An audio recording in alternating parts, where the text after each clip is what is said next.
Bada bing, bada boom. Bada bing, bada boom.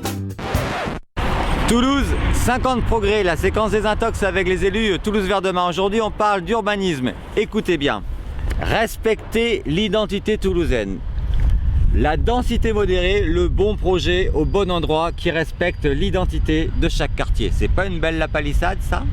Eh bien aujourd'hui, concrètement, on est sur le site de Freescale, ex-site de Freescale, dans le quartier de Saint-Simon. Sur ce terrain, qui était inconstructible en 2014, la mairie a changé les règles pour permettre à Freescale de vendre son projet et d'être racheté par une NXP, une multinationale, pour 12 millions de dollars. 600 logements supplémentaires vont venir sur le terrain. Est-ce que c'est vraiment un projet adapté à l'identité du quartier? Ce n'est pas ce que semblent penser les habitants de Saint-Simon. Écoutez plutôt, en 2017, 680 permis de construire délivrés. En 2018, 800 permis de construire délivrés. Une densité modérée, on peut mieux faire, non? Alors des logements à Toulouse, certes, il faut en construire. 6000 habitants de plus chaque année, ça demande une métropole dynamique et une ville qui construit. Mais la question c'est, faut-il construire ici? Faut-il construire de cette façon? Pour qui construisons-nous?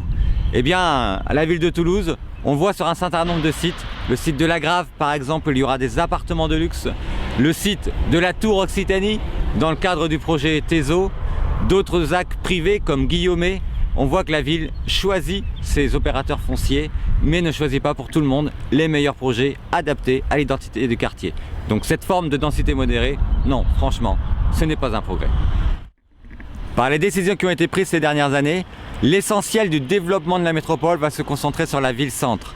3 milliards d'euros investis par la 3e ligne de métro sur la ville de Toulouse. C'est logiquement un développement urbain qui va se concentrer sur la ville de Toulouse au lieu d'un développement urbain harmonieux. Et ça, c'est une difficulté.